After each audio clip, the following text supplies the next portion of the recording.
La Voz de América presenta.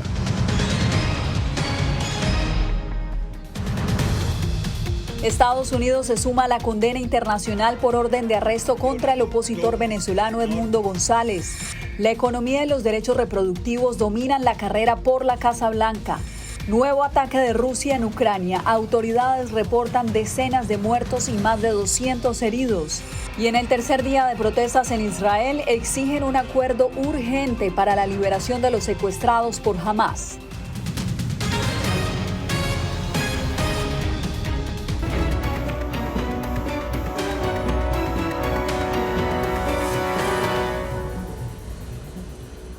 Bienvenidos desde Washington, esto es El Mundo al Día.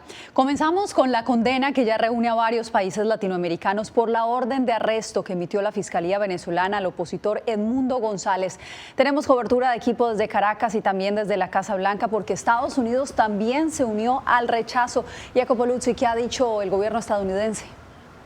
Bueno, Yasmín, la condena ha llegado y lo primero que el Departamento de Estado quiso aclarar es que las advertencias no son solo en nombre del gobierno estadounidense, sino de toda la comunidad internacional. De hecho, Brasil, muy cercano a Maduro, hoy condenó también la medida contra González. Según Estados Unidos, Maduro está haciendo de todo para robarse las elecciones.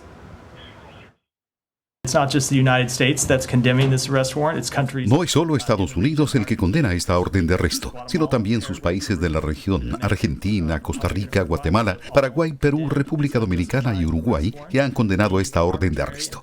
La acción arbitraria y políticamente movida demuestra hasta qué punto Nicolás Maduro está dispuesto a llegar para intentar mantenerse en el poder tras su intento de robar las elecciones presidenciales del 28 de julio. Y sobre el avión presidencial que fue secuestrado a Maduro, el gobierno dijo que Estados Unidos hace siempre cumplir sus sanciones y a pesar de las críticas de Caracas, simplemente ellos aplicaron las sanciones que están contra de Venezuela por sus acciones antidemocráticas que son previas a las elecciones del 28 de julio. Hay una serie de cosas que le hemos pedido que haga, que deje de reprimir a los disidentes, que publique las actas reales, lo que todavía no ha hecho, y que vuelva a poner a Venezuela en la senda democrática, algo que hemos pedido que haga. No ha mostrado voluntad de hacer eso.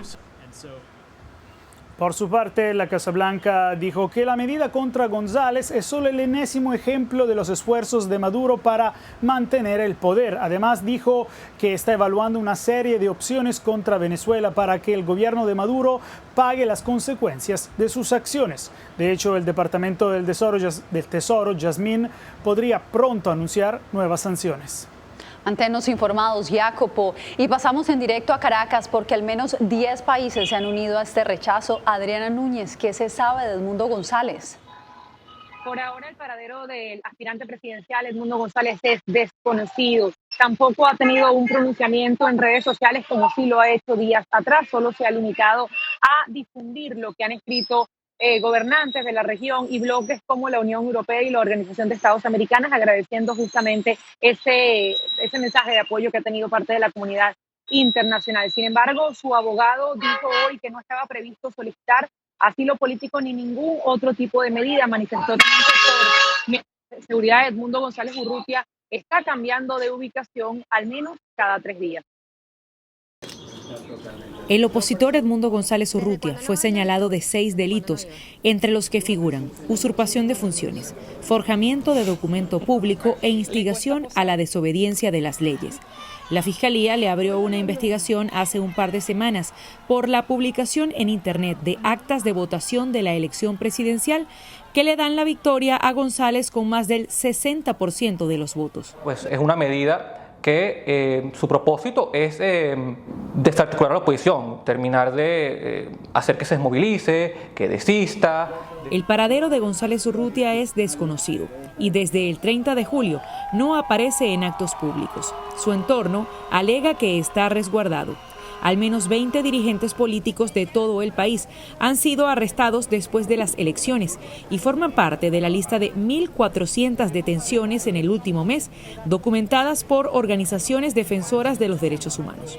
Este panorama ha forzado a buena parte de los líderes opositores a la clandestinidad o al exilio. Lo que puede venir es un proceso de una explosión social y política por diferentes ámbitos, desde dentro de las instituciones del Estado hasta fuera de las instituciones del Estado, en el mundo civil y en el mundo militar. Por su parte, el presidente Nicolás Maduro decretó un adelanto de la Navidad, un anuncio que ya ha hecho años atrás cada vez que enfrenta una crisis política o económica.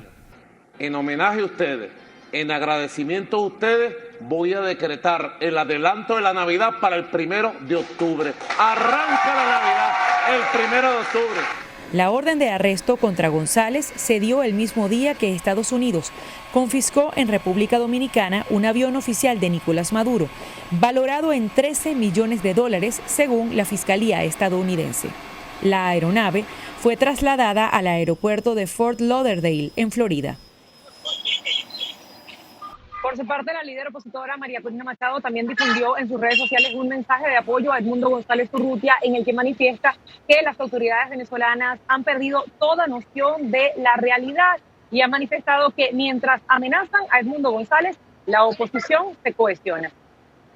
Adriana Núñez, te agradezco por este reporte.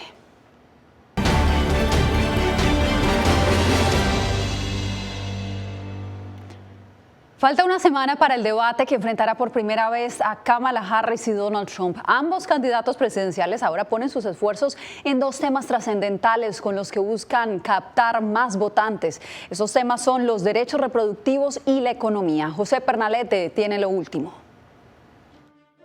La campaña presidencial de Kamala Harris impulsa en redes sociales la propuesta económica de la contendora demócrata. En un video publicado en la plataforma X, afirma que de resultar ganadora, su objetivo será apoyar a la clase media trabajadora. Ella hará que los alimentos sean más asequibles al tomar medidas enérgicas contra la especulación de precios y reducirá los costos de la vivienda al enfrentarse a los especuladores corporativos. Las familias de clase media construyen Estados Unidos. Necesitamos un líder que las respalde. Entre tanto, el expresidente Donald Trump también a través de redes sociales negó que su visita al Cementerio Nacional de Arlington haya provocado algún tipo de incidente, un hecho investigado por el ejército según la agencia de noticias AP. De acuerdo con normativa federal, en una sección donde Trump rindió honores a militares caídos, la grabación con fines de propaganda política está prohibida. No hubo ningún conflicto ni lucha en el Cementerio Nacional de Arlington la semana pasada. Fue una historia inventada por la camarada Kamala y su equipo de desinformación. La campaña demócrata cuenta con contribución del presidente Joe Biden, quien este lunes se unió a Harris en un acto de campaña en Pensilvania. Les prometo que si eligen a Kamala Harris como presidenta será la mejor decisión que hayan tomado en su vida. Entre tanto, una encuesta de la agencia Reuters le otorga a Harris preferencia de parte de votantes hispanos en materia de salud y clima. Esta comunidad, que registra crecimiento en Estados Unidos, también contempla a la economía y a la inmigración como asuntos de importancia para la toma de decisiones electorales. José Pernalete, Voz de América.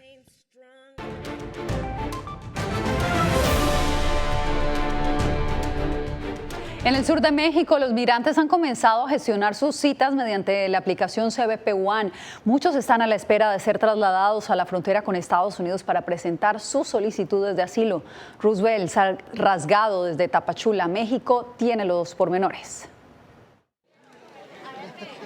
Nada ni nadie puede detener sus pasos. Cita, van del otro lado, por favor, y los que no traigan cita de este lado. El intenso calor en Tapachula, al sur de México, no frena los sueños de estos migrantes, quienes tras haber confirmado su cita con autoridades de Estados Unidos en la aplicación de CBP, ahora buscan que el gobierno mexicano cumpla su promesa de trasladarlos a uno de los cruces fronterizos del norte del país a través del llamado Corredor Emergente de Movilidad Segura. Ya dice que van a salir con policías federales, municipales y que nos van a dar alimento, pero vamos a ver qué es lo que nos dicen allá, porque muchos dicen en las redes, pero la realidad es otra. Aunque las horas y filas parecen eternas, migrantes como el colombiano John Humberto buscan capitalizar el beneficio del registro de la aplicación de migración y el apoyo de las autoridades mexicanas. Pues la intención es irme volando porque quiero evitar secuestros. Ya fui secuestrado también cuando me salió mi primera vez la cita y la perdí porque no pude llegar porque me secuestraron. Hasta hace un año, organizaciones de la sociedad civil estimaban que había hasta 100,000 migrantes varados en México. Por ello, el padre Alejandro Solalinde, director de la Casa del Migrante Hermanos en el Camino, urgió a que esta solución, impulsada por ambos gobiernos, sí contemple a los migrantes que ya estaban en territorio mexicano. No se ha notado mucha flexibilidad de parte de Migración, del Instituto Nacional de Migración, porque no ha ayudado para que ellos avancen, los detienen y los vuelven a regresar. Aunque quisimos saber cuántos migrantes esperan trasladarse a través de este corredor seguro, no logramos respuesta de las autoridades mexicanas. Roosevelt Rasgado, Voz de América, Tapachula, Chiapas. Rusia perpetró uno de los ataques más mortíferos desde el inicio de la invasión a Ucrania. Unas 50 personas murieron y más de 200 resultaron heridas. Carolina Valladares, ¿ya se ha pronunciado el gobierno estadounidense? Sí, ha sido el portavoz del Consejo de Seguridad Nacional de la Casa Blanca, John Kirby, quien ha tildado este ataque de horrible y también ha dicho que muestra la brutalidad de Vladimir Putin contra el pueblo ucraniano. Lo que no queda claro es si entre las víctimas mortales y entre los heridos, además de personal militar ucraniano, también hay civiles. También ha anunciado la Casa Blanca que en las próximas semanas va a enviar más arsenal militar a Kiev. Son los instantes inmediatos al impacto de 2 misiles balísticos rusos contra una instalación militar en la ciudad de Poltava, en el centro de Ucrania. Bomberos se afanan a rescatar a los supervivientes a uno de los ataques más mortíferos desde que comenzó la guerra. También un hospital cercano resultó impactado por los misiles, según el presidente ucraniano. Uno de los edificios del Instituto de Comunicaciones quedó parcialmente destruido. Muchos se salvaron. Más de 180 personas resultaron heridas, pero lamentablemente muchas murieron. Hasta este momento se sabe que han muerto 41 personas. Cifras que siguen aumentando con el paso de las horas. Ya bajo la luz del día, vídeos grabados por residentes mostraban la magnitud de la destrucción. Escuché un sonido, un cohete volando. Estoy un poco acostumbrado a esto. Logré esconderme. Salí corriendo al pasillo, los gatos me siguieron. Hubo 2 fuertes explosiones, una tras otra. Todo salió volando de los armarios. El cereal se esparció. Todo estaba hecho pedazos. El gobernador de Poltava calificó los hechos de una gran tragedia y anunció 3 días de luto a partir del miércoles. También la Casa Blanca condenó el ataque y dijo que demostraba la necesidad de fortalecer urgentemente las defensas aéreas de Kiev. Fue otro horrible recordatorio de la brutalidad de Putin hacia el pueblo de Ucrania. El ataque se produjo durante la visita de 2 días del presidente ruso Vladimir Putin a Mongolia. A pesar de una orden internacional en su contra por presuntos crímenes de guerra, sus anfitriones y vecinos asiáticos ignoraron la orden de arresto y Putin puso hoy rumbo de regreso a Rusia. Carolina Valladares, Voz de América, Washington. Más noticias, ya van más de 48 horas de fuertes protestas en Israel. Este martes, cientos de manifestantes se enfrentaron a las autoridades en las calles de Tel Aviv. En el tercer día de protestas, le exigen al gobierno de Benjamin Netanyahu que asegure un acuerdo para poner fin a los combates en Gaza y garantice el regreso de los rehenes que permanecen capturados por Hamás desde el 7 de octubre del 2023. Laura Sepúlveda nos actualiza. Como Ahmed Fosinasser Muhammad Wadia, fue identificado uno de los 8 miembros de Hamás dado de baja por Israel en las últimas horas. El país hebreo acusa a Wadia de liderar uno de los ataques lanzados el 7 de octubre. Wadid invadió la comunidad de Netiv HaAshara, utilizando un parapente y tomó el mando de la masacre de civiles llevada a cabo por terroristas de Hamás en la comunidad. Este miércoles, el Consejo de Seguridad de la ONU se reunirá para discutir el escalamiento de las tensiones en Cisjordania, mientras la autoridad palestina critica al primer ministro israelí Benjamin Netanyahu. Nos hemos comprometido con la solución de 2 estados. Hemos pedido a Israel y a los países que convenzan y presionen a Israel para que acepte o respete las resoluciones aprobadas por el Consejo de Seguridad de las Naciones Unidas. Y por desgracia, el ministro de Israel pone nuevas condiciones a cada paso. Y mientras tanto, se pierden vidas en ambos lados. Netanyahu asegura que no cederá, pese a la muerte reciente en Gaza de 6 secuestrados. Después de este horrible asesinato, no puedo creer que alguien serio venga y diga, ahora hagan más concesiones. Ustedes no son serios. Jamás es serio. Y no puedo creer que el presidente Biden haya dicho eso realmente. El presidente de Estados Unidos, quien no respondió de manera inmediata a Netanyahu, la jornada anterior expresó que el líder israelí no ha hecho lo necesario para retornar a los secuestrados a casa. Entre tanto, el tercer día de jornada de vacunación contra la polio avanza satisfactoriamente en Gaza y la ONU ya reportó que se ha logrado la primera dosis de inmunización de 161,000 niños menores de 10 años. Laura Sepúlveda, Voz de América. En instantes tenemos el drama de las adopciones irregulares en Guatemala.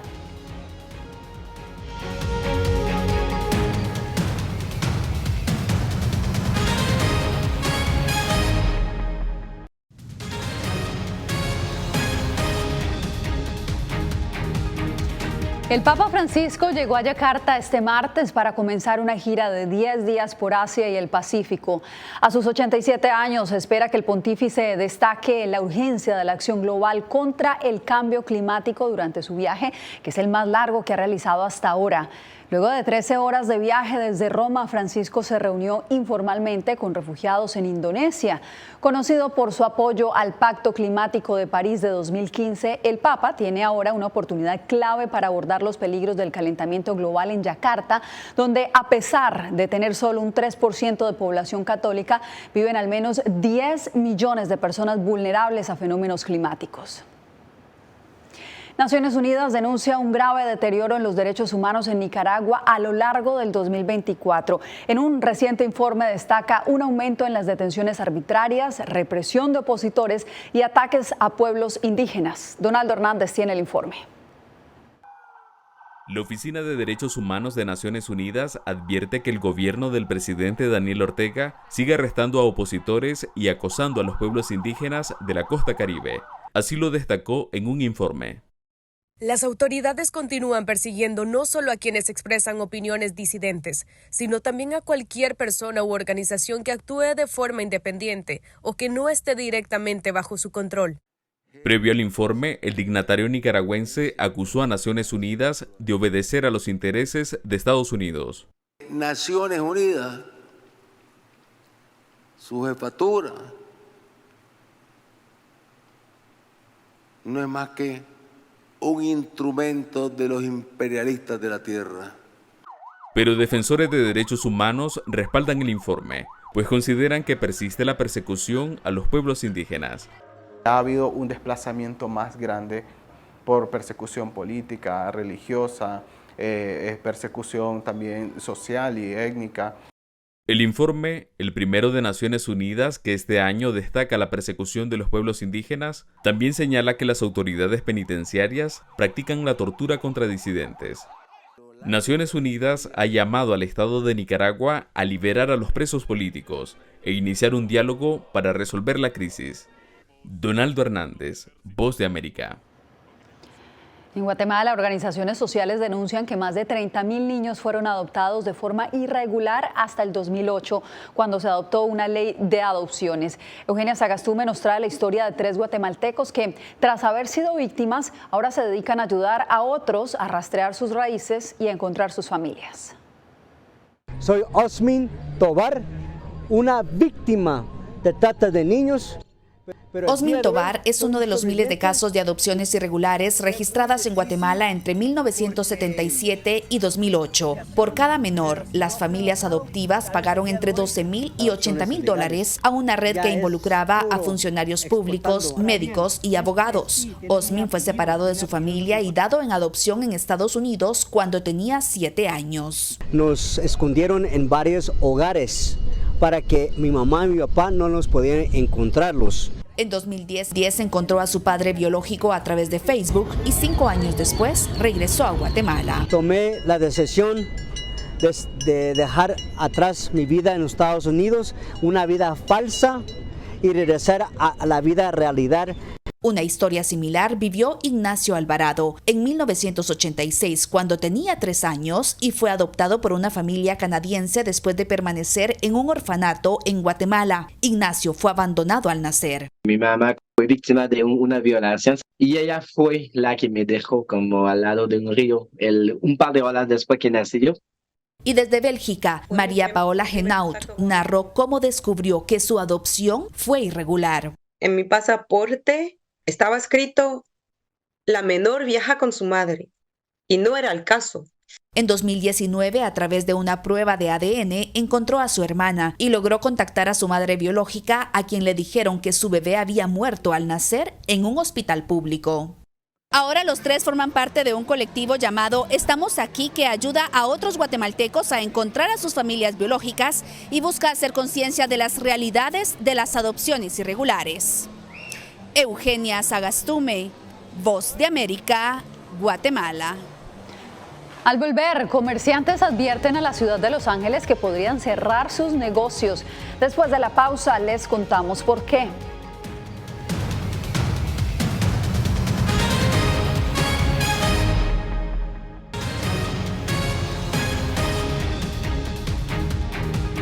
En un área emblemática de la ciudad de Los Ángeles, docenas de negocios están a punto de desaparecer.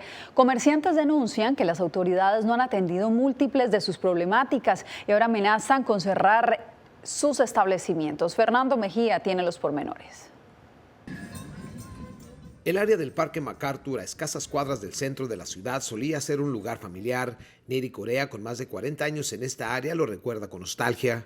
Venían gente de todos lados, venían niños, traían los niños de las escuelas al MacArthur Park, había música, pero ahora no queda ni la sombra de lo que era hace tantos años. Neri Corea se refiere a la cantidad de desamparados que deambulan por el área, crimen y drogadicción, problema que lleva a comerciantes con más de 70 años en el área a considerar medidas drásticas. Estoy cansado de remar contra la corriente y si la ciudad no hace algo para mejorar la situación, cerraré mi negocio. Norm Langer también subraya la gran cantidad de vendedores ambulantes en la calle. La alcaldesa de la ciudad, Karen Bass, fijó posición a través de su vocera. Apoyar a comerciantes locales como el restaurante Langer es nuestra prioridad. La alcaldesa ha estado en contacto con el señor Langer y medidas urgentes se llevarán a cabo. Pero mientras las soluciones llegan por parte de las autoridades locales, la vida aquí, me comentaron residentes y comerciantes, se hace cada vez más difícil. Algunos me dijeron que sus negocios están a meses, si no es que semanas, de desaparecer. Todo este mugrero, esto ya es un problema de salud pública. Raúl Ruiz nos mostró a los alrededores de su negocio una pila de basuras y de personas sin hogar que intimidan a sus clientes. Si no se soluciona la situación a la vuelta de lo que resta de este año, para el próximo año ya no vamos a estar porque no hay negocio. Se tomará tiempo, pero ya se están viendo los resultados con los programas que se están poniendo en práctica.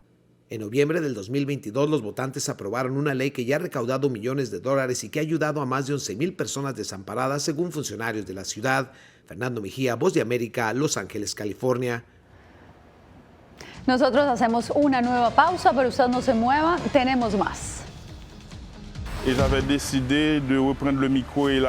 Periodismo, la prensa libre importa, una producción especial de La Voz de América. Porque pour moi, le silence pas qu'une option et je voulais reprendre pour faire échec à la terreur. En vozdeamerica.com.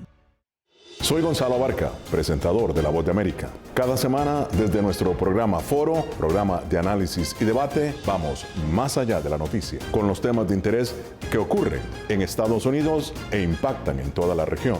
Desde La Voz de América, tengo el privilegio de moderar debates y confrontar ideas diferentes. Así nuestra audiencia se puede formar su libre opinión y tomar sus decisiones bien informadas. Porque en La Voz de América, la prensa libre importa. ¿Cómo decidió este grupo de hombres no acabar con la civilización? Presentamos De Yalta a Malta, una serie documental que analiza las relaciones y amistades entre los líderes de la Guerra Fría. Cómo interactuaron, cuándo se conocieron y llegaron a discutir el destino del mundo. Es un lado de la historia que usted necesita ver. De Yalta a Malta. Vean los 5 episodios ahora mismo en VOA+. Hola, soy Nathalie Salas Guaitero, conductora de La Voz de América. Desde pequeña desarrollé un gran deseo por darle voz a aquellos que son invisibles por una u otra razón. Ya ha sido reforzada. Me enorgullece ser parte de La Voz de América, un equipo en el que la ética y la búsqueda de la verdad siempre son el norte. Ser periodista es una gran responsabilidad porque somos defensores de principios de libertad y para mantenerlos, la prensa libre importa. Que empiecen a callar a periodistas, que empiecen a callar medios. Periodismo, la prensa libre importa. Una producción especial de La Voz de América. Porque al final lo que está en juego no solo medios de comunicación, sino la democracia de un país. Disponible en vozdeamerica.com.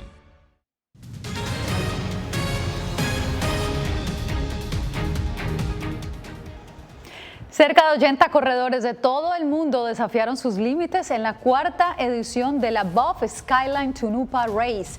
Este fin de semana, los ultramaratonistas atravesaron el deslumbrante Salar de Uyuni y luego se enfrentaron a un exigente ascenso al volcán Tunupa.